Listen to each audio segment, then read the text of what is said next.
Well, good evening, everyone. Thanks for all of you coming out tonight. I'm Tom Laney. I'm the director of the McFarland Center for Religion, Ethics, and Culture, and I also have the privilege of coordinating the Kraft-Hiatt lectures in Jewish Christian Understanding with Professor Ellen Avery Peck. Tonight, some of you may know, is the anniversary of Kristallnacht in 1938 in Germany. And we're really pleased tonight to be able to remember that and to sponsor a really excellent program. Rabbi Joseph A. Polak is going to talk tonight about his memoir, After the Holocaust, The Bells Still Ring.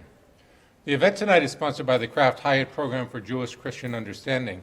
The program sponsors lectures on Jewish history, contemporary Jewish life, and Jewish Christian understanding, as well as study abroad opportunities and faculty seminars in Israel.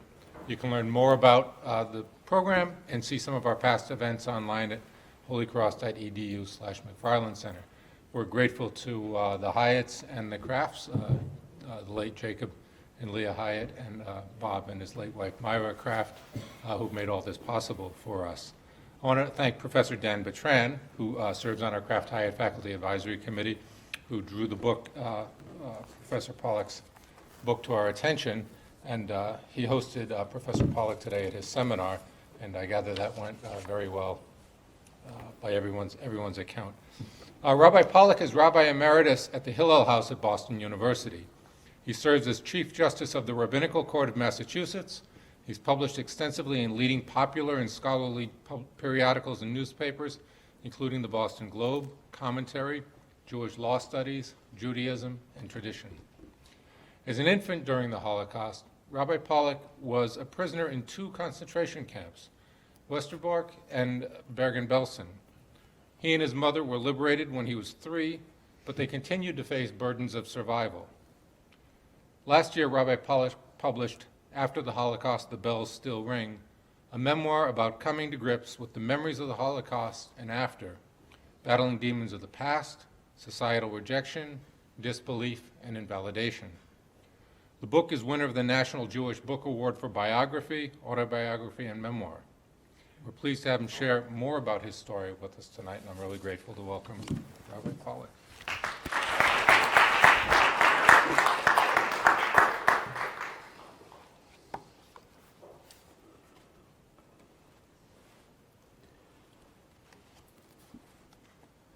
Good evening. You all hear me?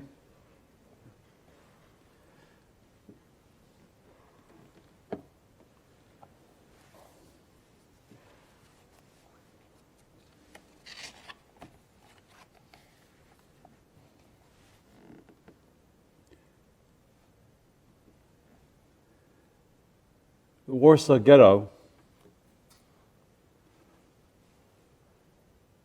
became an icon for Israeli and Polish survivors of the Holocaust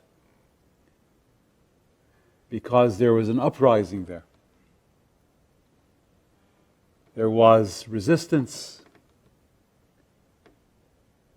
and they engaged in almost hand-to-hand combat with their Nazi oppressors. What gets lost a little bit in telling that story, as it gets lost in telling the whole story of the Second World War, what gets lost is the hunger.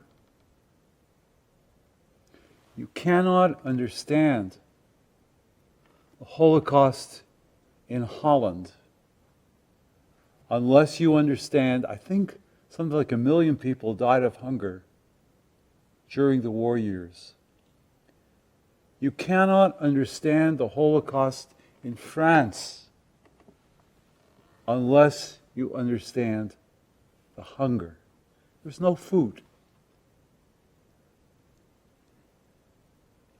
And when you circle back to the Warsaw Ghetto, filled with what, 300,000 Jews? You have to think of the early days of the ghetto and of the hunger. And the reason that I bring this up is that you have probably seen pictures of the Warsaw Ghetto. Photographs. There are lots of photographs. And what you see in those photographs, among the things that you see in those photographs, are children. You've seen photographs of the children begging. Those photographs are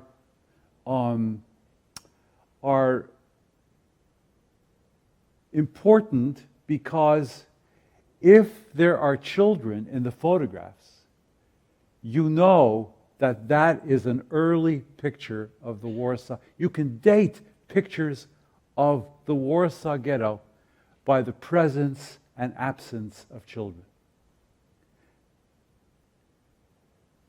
In the Warsaw Ghetto, there were so many doctors, Jewish doctors, that they actually started a medical school in the Warsaw Ghetto in those horrible years. And the medical school, get a load of this, did research on what topic? Hunger. And they did research on hunger, and we have that research. Didn't get lost. And one of the areas of expertise that physicians in the medical school and in the Warsaw Ghetto got was hunger among children. And one of the things that they discovered is that the first people to die in the Warsaw Ghetto were the children. Children had frail bodies, had smaller bodies. I don't know the biochemistry of it, but the kids were the first to die.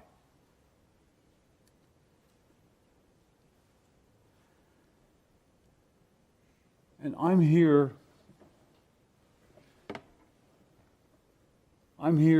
to remember the kids. I was a kid. I wasn't quite 3 years old when the war ended. I was born in 42, the war ended in 45.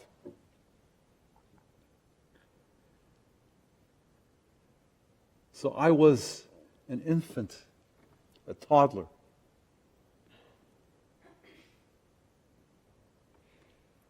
A friend of mine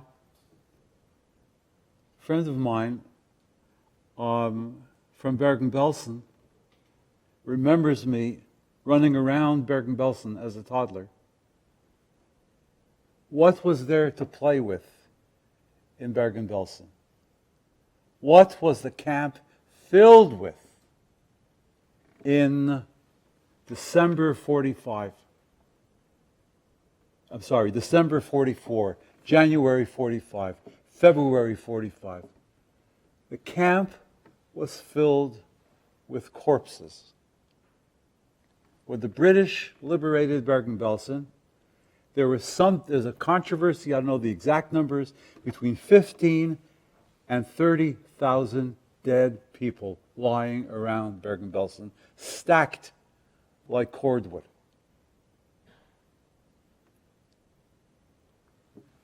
And the children played hide and seek around the corpses.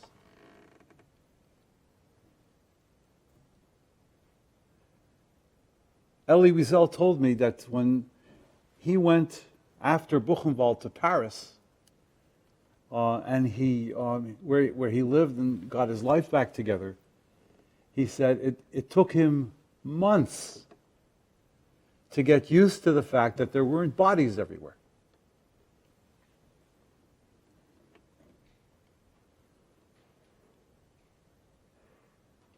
Who remembers these children? 1.5 million children. 1.5 million children. You can't even imagine that number. It's too many.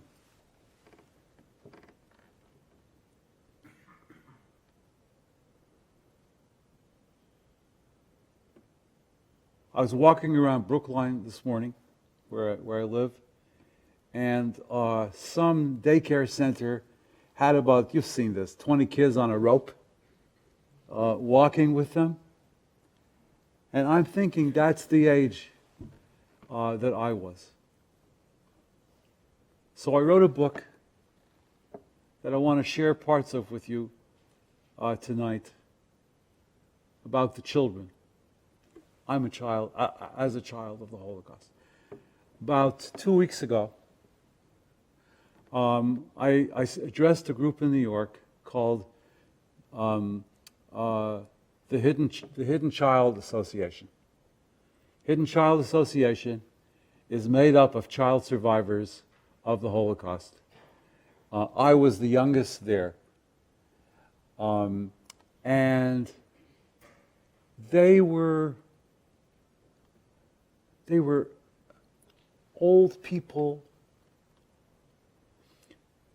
and I was surprised how much they hadn't resolved anything. Whenever I spoke a little bit, I read a chapter that I'm going to read to you tonight also, and afterwards, they all had questions. No one had a question about the book. They all had to make statements about what happened to them, and to tell it over and over and over again. Speaking up sometimes inappropriately, middle of my talk. Children that survived were damaged. They don't trust people, have a hard time in relationships, hard to love. They are what's left. We are what's left of that generation. Elie Wiesel, my beloved friend, is gone. I know that he's raising hell in heaven. No pun intended. And so, I, younger than him,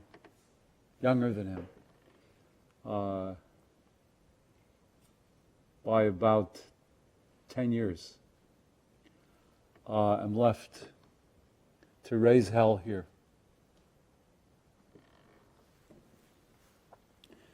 I mean,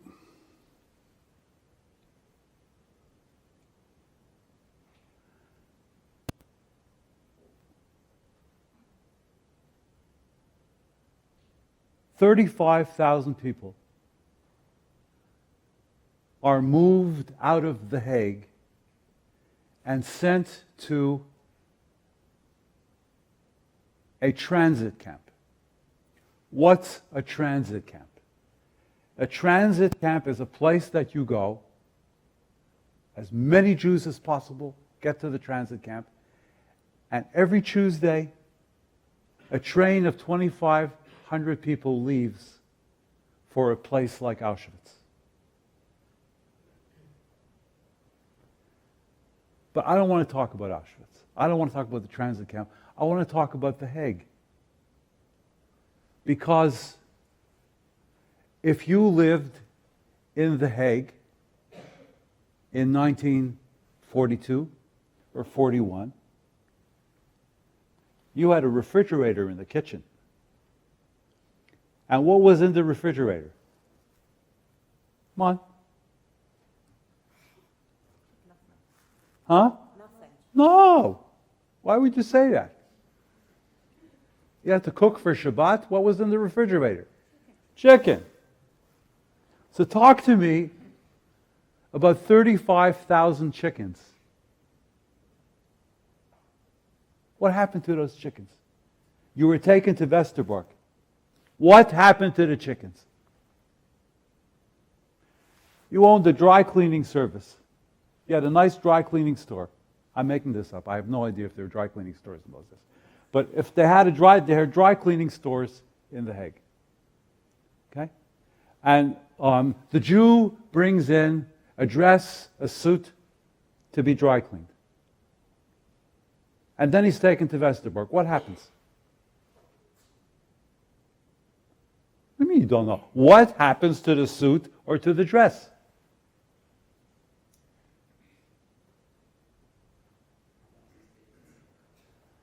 It sits, right? It sits. Can we talk about 10,000 dresses? Can we talk about 2,000 suits?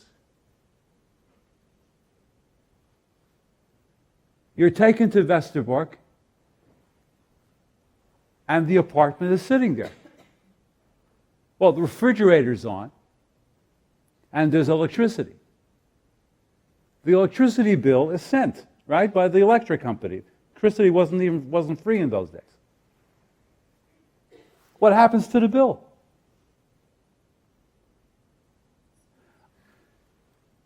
I would like to quote last night's losing candidate. If you want to perpetrate a Holocaust, it takes a village. What did the dry cleaner think? Who came and emptied those apartments? And 35,000 apartments, 108,000 apartments throughout Holland. Where's that stuff? It's a lot of stuff. It takes a village. And everyone is participating.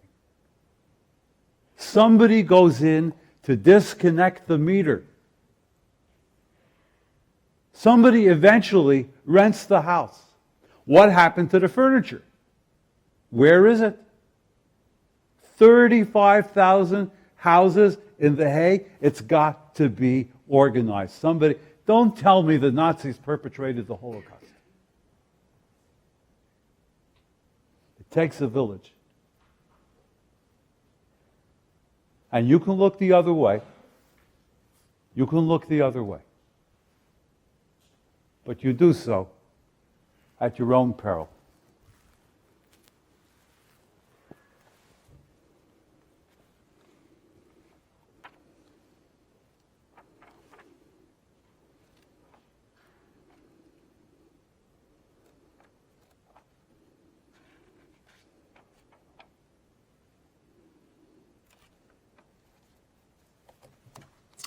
This is what she says. The Nazis came to our home in the middle of the night. They came, Mother said. They came, she accused, with motorcycles, with guns.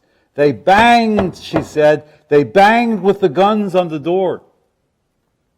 They pounded incessantly on the door. No let up.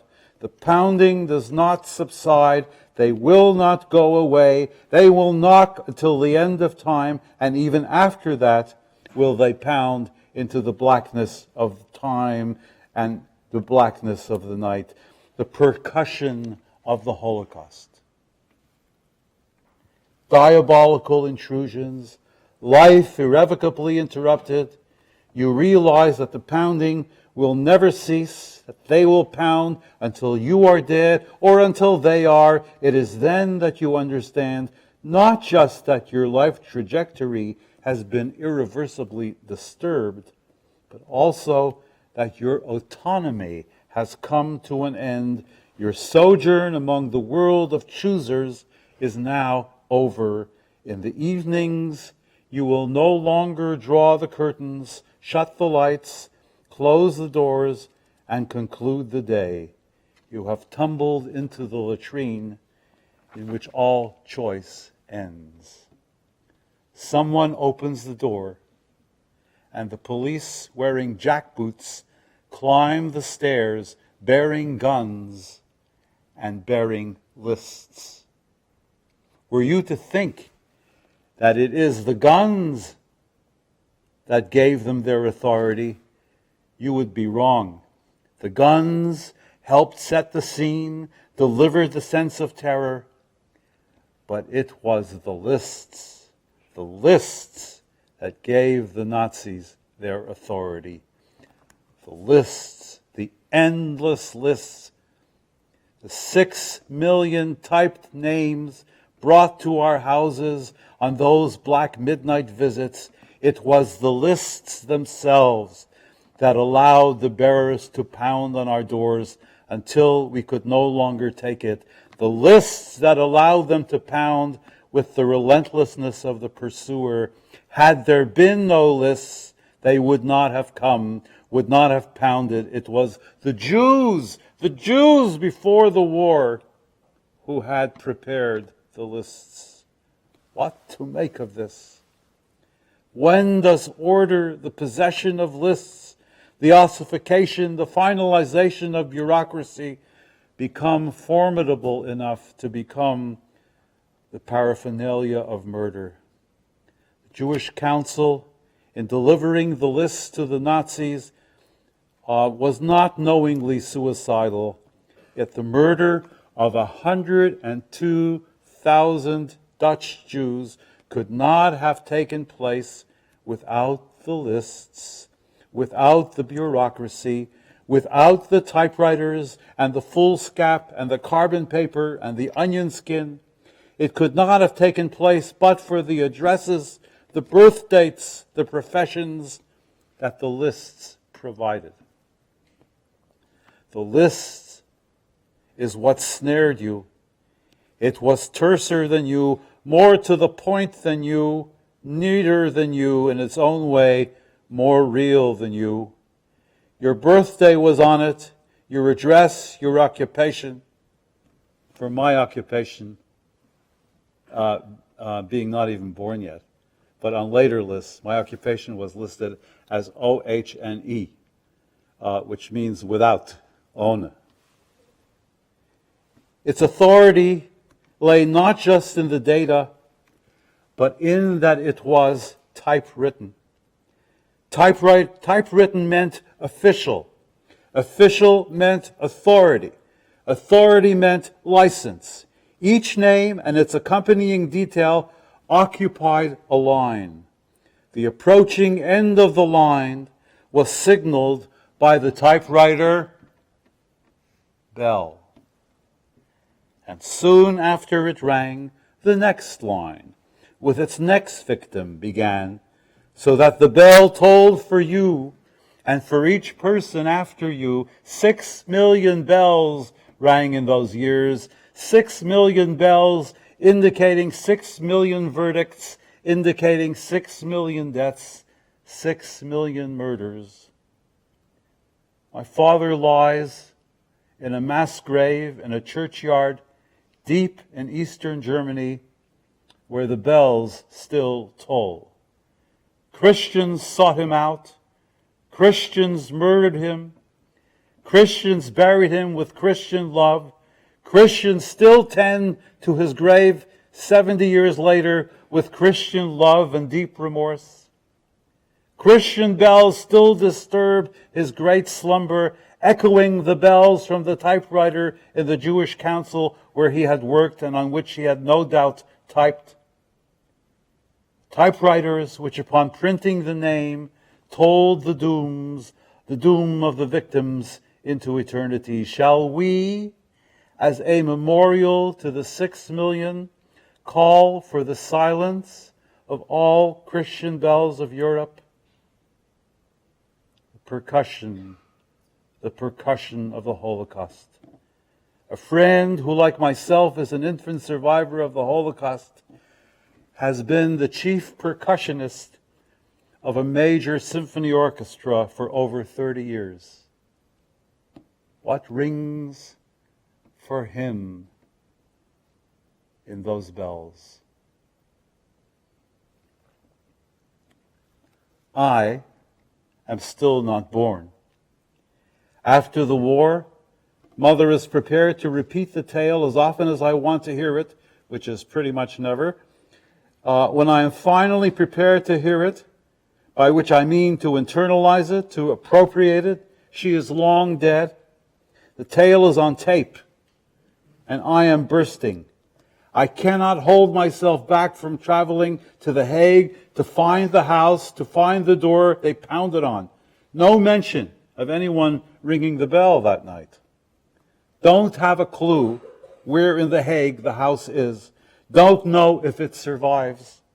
Don't know how to find it. It is summer 2002, and I think, incorrectly I later discover, that anyone who might remember is long dead. In Amsterdam, at the War Historical Institute, I find fluttering in the microfiches the prisoner lists compiled in Westerbork. Oh, the sailing, tumbling names of the microfiches. How they float directionless, not to heaven, not to earth, like ash from a chimney.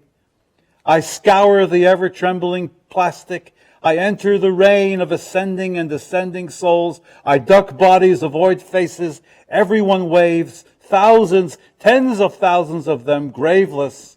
This is their final imprint on earth. The typewriter bell tolls at the end of each name, again at the end of each address. We lived at 82 Wetteringenkade, The Hague. 2 stories, part of a row house, a sex shop nearby. There are 2 buzzers on the doorpost, one for a downstairs apartment, the other for a small duplex townhouse. Perhaps a shadow where once a mezuzah hung. The police came up the stairs, Mother had said. I have found the place, and it does not look as though it has ever seen better times. Who answered the door that night? Grandmother Rika? Did she put on her Orthodox wig for the Nazis? Perhaps they broke the door down. Did her son, my father, answer? Too good-natured, too much love for the world, more reality in the pounding than he could altogether bear. I don't know. They came up the stairs in their jackboots. Mother, 9 months pregnant with me, is under the cover. What are you doing here? She accuses. She had a powerful voice, which she saved for occasions such as these, or for when, while in high school, I came home much too late at night. On such occasions in Montreal, sitting invisibly in the pitch-dark dining room that abutted my room, she would use this voice, which never failed to terrify me, to ask, "Where have you been?" I don't know what the Nazis said. Something, I'm sure, about our having to leave for Westerbork. It is about 4 a.m., and the dawn has not yet broken through the Dutch sky. The same voice says to them, "What's the matter with you? I cannot go to Westerbork. I'm in my 9th month." A silence broken only by the irregular thunder from motorcycle engines outside, making the house tremble, finally ends with one of them saying to her, "If this is the case, then you will have to show us your pregnancy." Nothing in the whole war, Mother later said, was more humiliating than that moment. Not even the barracks of Bergen-Belsen. Her laments on this were filled with sobs of horror that drew you into their rhythm. "A Jewish woman," she would repeat again and again, and weep as she repeated it. "A Jewish woman." Imagine making a Jewish woman get out of bed to show them. They left. The motorcycles roared into the distance, and as dawn slowly rose over The Hague on that fall morning in 1942, a hush fell over our household. I can't imagine that anyone went back to sleep. I can't imagine what was said, what was done. Who was there? Who witnessed this event? Father is eerily absent from every narration. Perhaps mother was unwilling to remember, relate, or judge his helplessness on the occasion. He must simply have stood by. There was no alternative. She spoke of the event as we would today of a rape. My mother took on the tough role, and I, bleeding in the exposed, swollen belly, I am the one to become protagonist, to have saved the day. The Holocaust thus begins with an act of incapacitation. Excuse me. When a parent realizes that he can no longer protect his children and is thus perpetrating the deepest of all human betrayals, then it is in the shame of this helplessness, like the crack of the neck when the noose fully tightens, that the breaking of the human spirit begins. They can take away your children, you suddenly realize. They can take away your children, and there may be nothing you can do about it. An ontological failure has been exposed, from which, if you recognize it for what it is, you may never recover, and after which you will be irreversibly mad, incapable of parenting again, should you manage to survive and start over. You will challenge your child's every movement towards independence. You will have to steel yourself not to crush his spirit, or you may well turn child rearing into a spectator sport, with your non-survivor spouse doing the job as you look on, helplessly, despair-ridden, unskilled, lost and sad, if you're lucky, doing only marginal damage as the child grows up. I have no visual memory of father.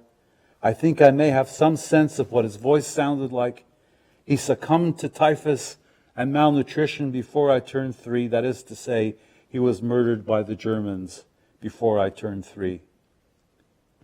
What were the consequences of this brief triumph of being saved from immediate shipment to Westerbork? Were there lessons learned? That Nazis, mother always called them the police, were suckers for hard-nosed encounters? That they were no match for the disposition that came from strong character? Did anyone think they wouldn't be back? An interlude, to be sure, had been provided. But what an interlude. When they finally came to get us, a full year had passed. We arrived in Westerbork on the 29th of September, 1943. At least half of my murdered Dutch relatives had already come to their end in the death camp Sobibor. And by this date, the Nazis were no longer sending Dutch Jews to death camps. The last train from Westerbork to Sobibor was on July 20th, 1943. The reprieve of a year from the Nazis' first visit may well have saved our lives. Grandmother Rico was not so lucky. She was gassed in Sobibor. Mother never spoke about the circumstances of when they came to get her mother-in-law. She was in her 70s at the time, a religious woman of deep dignity, and certainly, where I was concerned, a repository of unlimited love. I have no memories of her whatsoever. What did mother and father say to each other in the aftermath of this triumph, framed as it was in a double humiliation, father's powerlessness and mother's belly-bearing? Father hunted for business during those days, and when he found small jobs, shared them with other families to bring in, as they said in those days, a little income.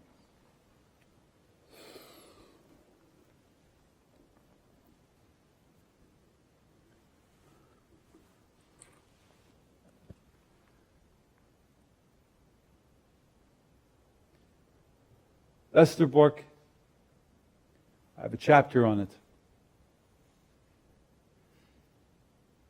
Held anywhere between 10 and 20,000 people.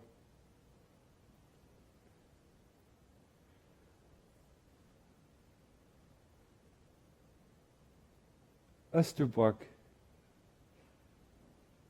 had a cabaret theater every Wednesday night. It had several soccer teams. And like we say in Boston and Worcester, it had a beauty parlor. You imagine that? Westerbork had a hospital with 1,000 beds. That's like a big hospital, right?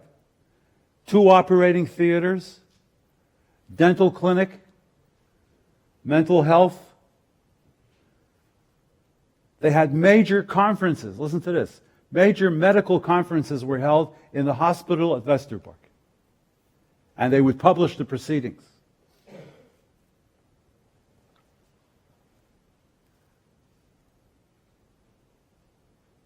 There are films. There's actually films of one night at the cabaret in Westerbork. What's going on in this place? Very simple.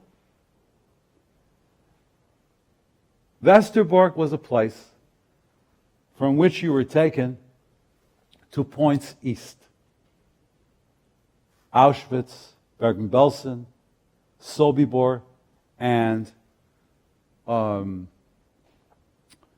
one to the south of Prague. Come on, help me out. Theresienstadt. Every Monday night, they came into the barracks and they read the list of names of people that were going to be on the train, which left reliably every Tuesday morning at 11 a.m. The train arrived about 8 a.m., and by 11 a.m. it was full, and 2,500 people were taken away. When you were in Westerbork, you would make sure, you would do everything in your power not to get on that list. Do you understand? That was your goal. And of course, there was not a lot you could do about it. The list was prepared by a group of Jews. The camp commandant didn't care who was on the list. He cared that the trains were filled. And if Jack was on the committee and your name came up, I don't want to point to anybody, and your name came up, and you're a woman, for inclusion on the list, you could go to Jack and say, I'll sleep with you. If that happened. The point is that conditions in Westerbork were so good that it was a ruse and an illusion to convince you that wherever it was those trains were taking you, the Germans treated you well. So there was no resistance getting on the train. People got on the train very nicely.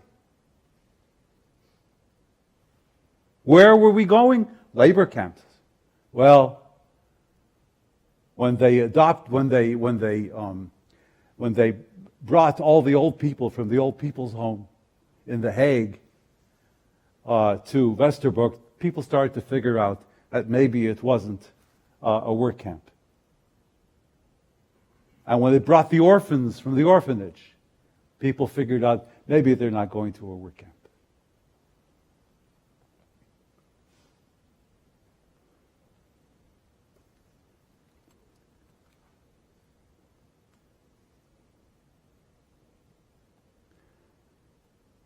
I have no memory of Westerbork. And my mother never talked about it. Never talked about Westerbork.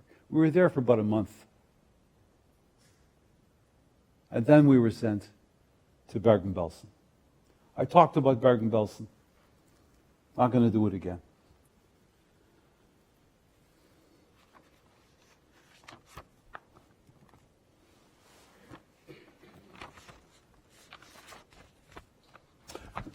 No, I have to tell you something because it's not in the book. I tell this wherever I go. There's a guy living in Jerusalem by the name of Willie Lindwer, Lindwer. Willie is a filmmaker. He's about my age. I think he's actually older than me. And he has a film of Westerbork that explains to you what Westerbork is. And one of the ways he does it is he has a woman who at the time of the filming was in her 60s, who was a nurse in the hospital at Westerbork. Okay? And she is talking about a patient that was in that hospital. And when I explain this to you, you will understand what Westerbork is. It's not in my book. And it's like this. There is a concentration camp not far from Westerbork called Vught. V-U-G-H-T. Vught is a bad place. Horrible labor, not enough food, bad conditions, like a real, Nazi camp, not like Westerbork, Westerbork had a commissary where if you ran short on lipstick, you could get it there. Westerbork was this weird place. Vught was a bad place. And Vught had an appel, which means everybody got out in the morning to be counted. Could be 3 hours, and it could be 10 below zero. And on one such morning, there's a woman standing in the appel in Vught, just like this. And she's standing so long that her baby, with which she was pregnant, drops. It drops right out of her body. She's got a preemie that's barely 2 months, 2.5 months. The Vught camp committee meets. What are we going to do? We got to take this woman and this preemie and send her to the hospital. What hospital are they going to send her to? Westerbork. She's brought, mother and child, the boy, is brought to Westerbork, to the hospital. Hospital takes them in, immediately orders what do you put a little baby in? An incubator from Amsterdam. They order specialists from Amsterdam to come and supervise and see if this kid can make it. And this nurse talking in Willie's film says, somehow the fans of life made the flame rise, and the child started to take. The child gets better. And there was a curious part of the therapy that the doctors ordered every day to give the child from what do you call it, one of these stoppers, medical, what am I? Huh? An eyedropper. A little bit of cognac. Once a day. And the camp commandant, Mr. Gemaker himself, provided a bottle of Hennessy cognac to give this child every day. And the child became a symbol of hope for the whole camp. Do you understand? Everybody was rallying for this kid. Finally, after months, child is strong enough and the mother is healthy enough that mother and child are released from the hospital and brought to one of the barracks. And that was on Monday night. And on Tuesday morning, they were put on a train to Auschwitz. And if you understand that story, you understand Westerbork. Maybe the cruelest place in the story of the Holocaust. We go from Westerbork to Bergen-Belsen. From Bergen-Belsen, my father dies right out, on the way out of Bergen-Belsen. My mother is so sick that she's got a sign which she kept to the end of her life saying, "Given up for dead." and she is left to die in this town where the train that we were out of Bergen-Belsen on was liberated. My father dies there. My mother is left to die. I am sent to Leipzig, to the train station, from there to Holland, where I am adopted by a family.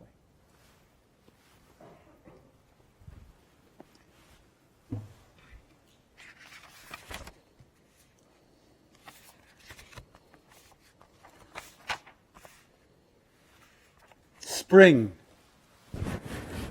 1946. I am riding breathlessly in the back of a scooter, my arms wrapped around the broken-in mail jacket in front of me, my head buried deep into it, one eye only taking in the colors, the sun. He and his wife had adopted me. I remember only his face, his back, no face, no name. Gloriously we putter through Elysian fields of golden hay and summer greenery. Let this ride never end, I ask. It does. And we arrive at the Catholic hospital in Eindhoven. Gingerly he helps me down, fearful of my pallor, my fragility.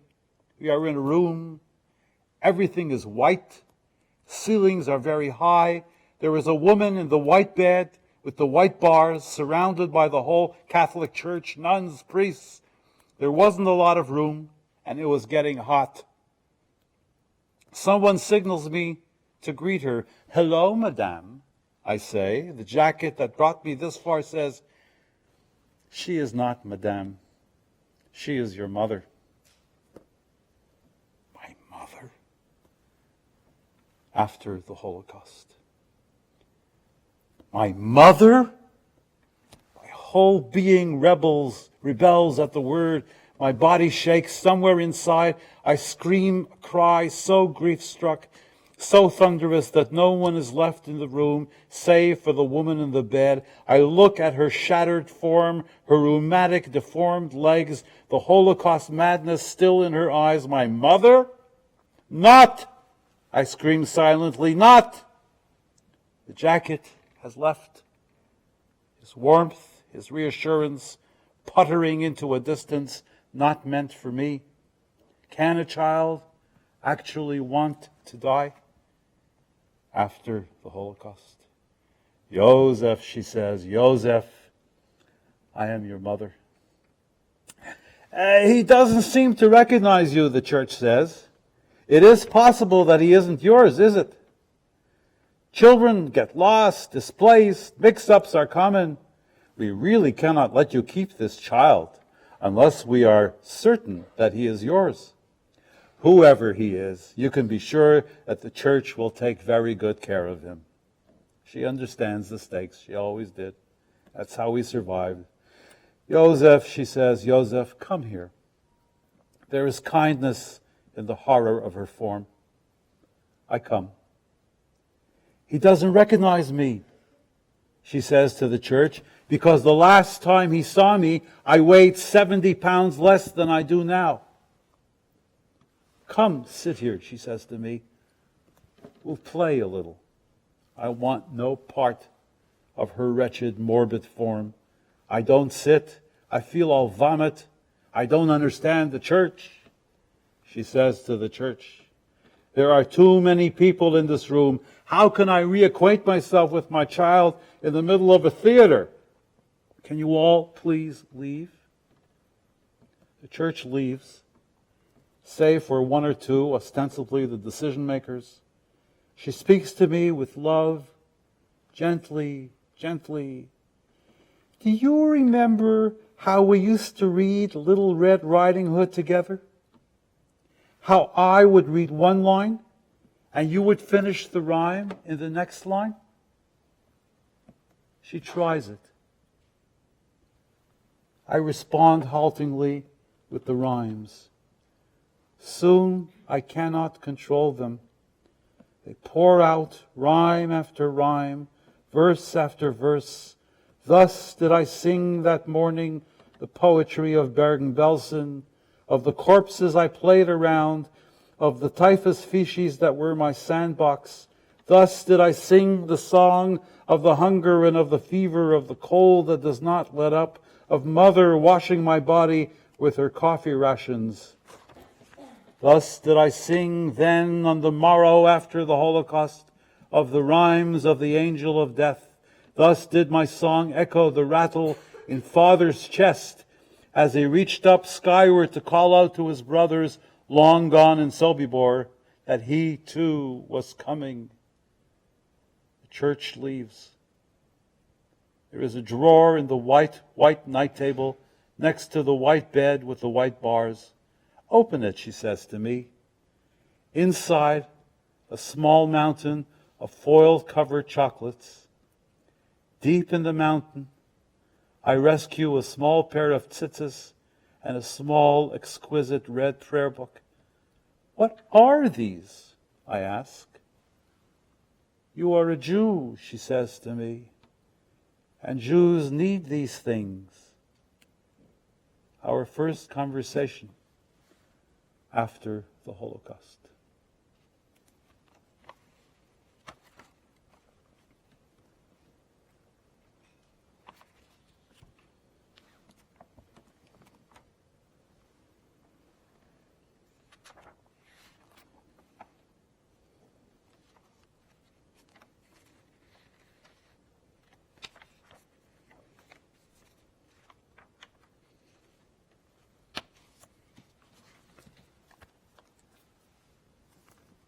We move into a home for survivors. Lovely place, mansion, bedrooms upstairs. Before the war, it was an old people's home. And it's a place for survivors of the Holocaust. Get their lives together. There are about 15 people living in that house. My mother and I had a room. I have strong memories, clear memories, which I verified while writing the book to make sure I wasn't making things up and I was accurate. And it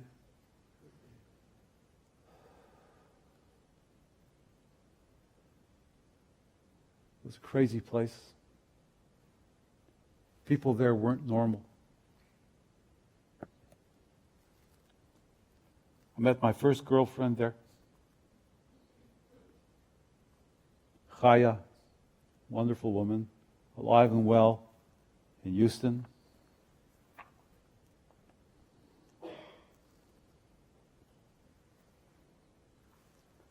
After the Holocaust, in 1946, the Jewish Home for Survivors in The Hague sold its leavening to a Gentile before Passover, as Jews had been doing for thousands of years. It sold it as if the Holocaust had never taken place. Not a beat was missed, not a hesitation apparent. I have in my possession the original certificate of sale. The Jews gathered at the table for this, my first Seder, battered, limping, palsied, unreal, snuffling, without joy, barely looking at each other. We sang the Dayenu hymn that year, the Seder hymn. That year was the year I learned the melody. They sang Dayenu that year. The Jews who in Westerbork had witnessed the hospital being emptied and its patients put on trains to Auschwitz, thereby putting to bed any illusions that Auschwitz was a labor camp. These self-same Jews who with the arrival of new trains every Tuesday morning heard the death toll for them, these Jews sang, "If you had taken care of us in the wilderness, Almighty God, and not provided us with the manna, Dayenu," that would have been enough. They sang Dayenu that year, these Jews who had their children snatched screaming from their hands in Westerbork and tossed onto the trains to Sobibor, these self-same Jews who waved to their children as the train pulled out of the camp, a train no one in heaven nor upon the earth thought fit to stop, these Jews sang, if you had given us the manna, Almighty God, and not given us the holy Sabbath, Dayenu, that would have been enough. They sang Dayenu that year. These Jews who had witnessed the departure of the last train to leave Westerbork for the east, the train filled with the unbekannte Kinder, the unknown children, the ones whose parents had preceded them on the train trips to the gases and the shootings and the burnings, the children who had forgotten their names, who were inarticulate, who were pre-articulate, who held each other's hands, their eyes frozen in fear, these self-same Jews who screamed and never again slept through the night for having seen those eyes. These Jews sang, if you had given us the holy Sabbath, Almighty God, and not given us the Torah, Dayenu, that would have been enough. They wept through Dayenu that year after the Holocaust.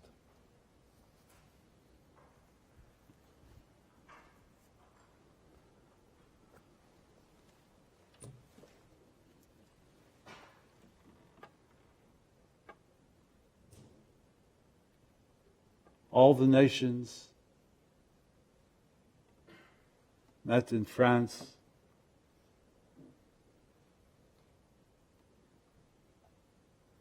to see if anything could be done, which countries could open their doors to the Jews. What's the name of the water from France? Evian. They met at Evian. 20 nations, 40 nations. They knew the Germans were killing the Jews. Each nation was supposed to say, we will make 50 seats, right? For Jews to come here. Not one. The Evian conference was a total failure. Nobody cared. Nobody cared.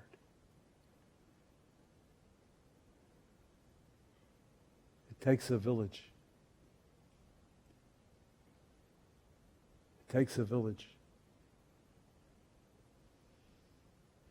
If America had opened its doors,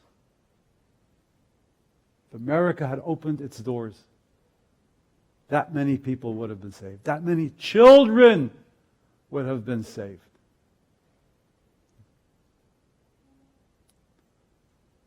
"200 rabbis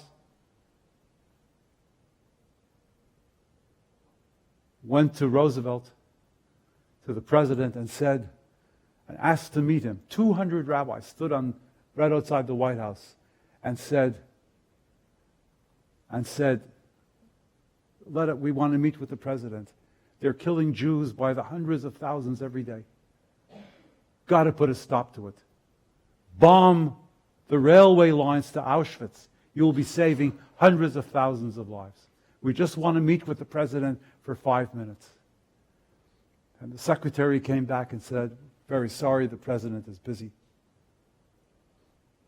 In 2000, no, it was 95 at UMass Amherst, David Wyman, Gentile Holocaust scholar, got a hold of Roosevelt's appointment book for that day. And he had no commitments. It takes a village. Children. I'm in Brookline doing my shopping about 15 years ago. A guy, an older Jew, comes over to me with his yarmulke like this, saying, "Rabbi Polak, right?" "Yeah, that's me." He knows I'm a survivor. He says, "I have to tell this to somebody. I never told it to anybody." He says, in Auschwitz, there was a point where there was not enough room in the gas chambers. to bury the body. There's not enough room in the crematoria to bury the bodies. So they created fire pits. He said, and I saw an SS officer take a live baby and throw it into the fire pits. Takes a village. There wasn't one person in all of the United States that had room upstairs for a Jew.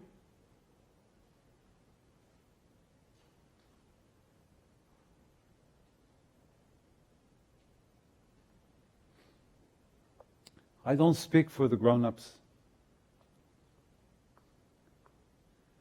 Grown-ups, the survivors weren't nice to the kids. Certainly after the war, they said, what do you know?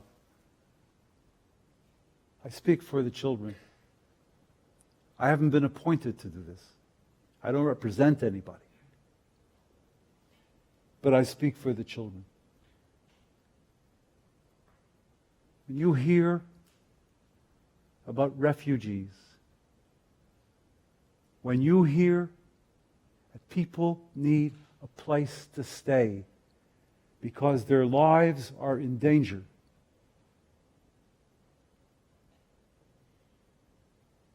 when you see a bully and you are silent, remember what I told you.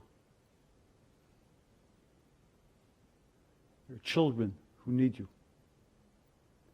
There are children who need you to speak out for them.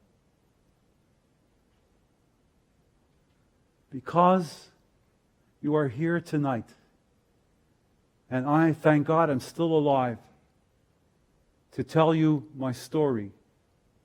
I have made you, whether you like it or not, into witnesses.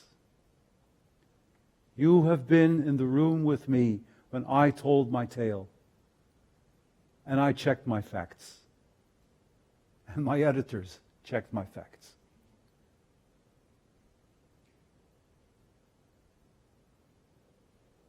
Don't be part of the village of exclusion. Open your hearts. Open your lives. It wasn't just the Germans that committed the crimes. It was all the countries that kept their doors closed when people needed to get in. Thank you for listening. I'm happy to answer. I'll answer any questions that you have.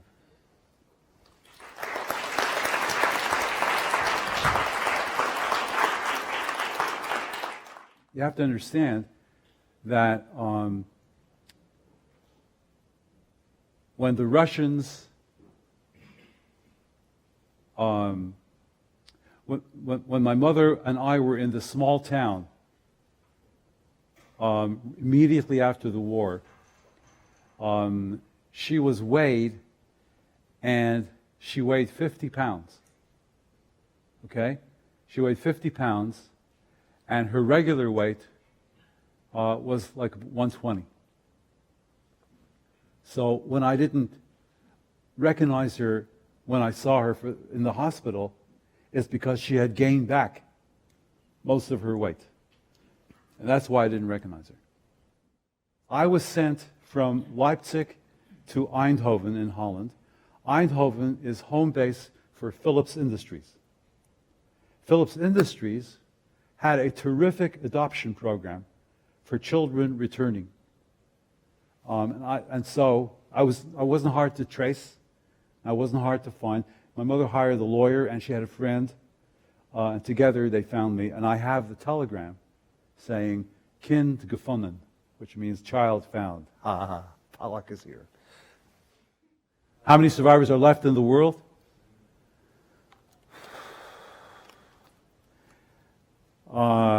It's now over 70 years. I have an essay in the book, which I was going to read to you, but I'm not going to do it. It's not fair to you. That I fantasize being the last survivor because of my youth. So how many can be left? You know? Is it 20,000, if that? I don't know. I realize I'm conjecturing.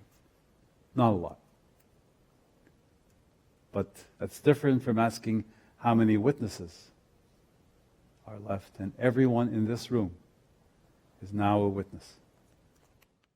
I fantasize. I mean, I won't read you the whole thing. I'll read you a little bit about it.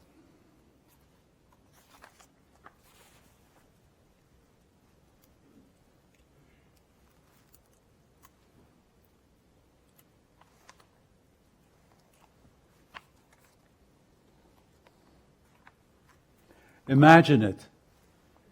The end of an era. The last person able to testify to all that transpired, to all that befell us, the last person who could affirm that we indeed saw what we saw is gone. Of all the rememberers, I alone am left to sit here, knowing that my time too will come. And then, what becomes of the tale? I am limited in what I remember. I was not yet 3 when the war ended. What value is there in the few horrific scenes I can conjure? The historical record is not enriched by them. My memory has become a datum, a relic, valid, but inessential.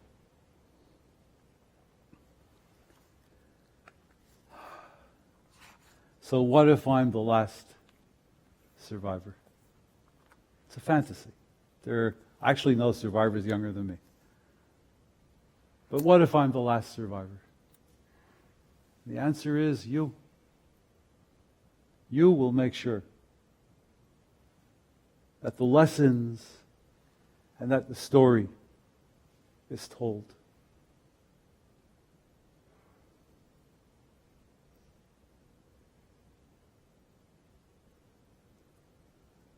I'm giving you a charge tonight. And I don't mean MasterCard. I'm giving you a charge. Don't let this story be forgotten.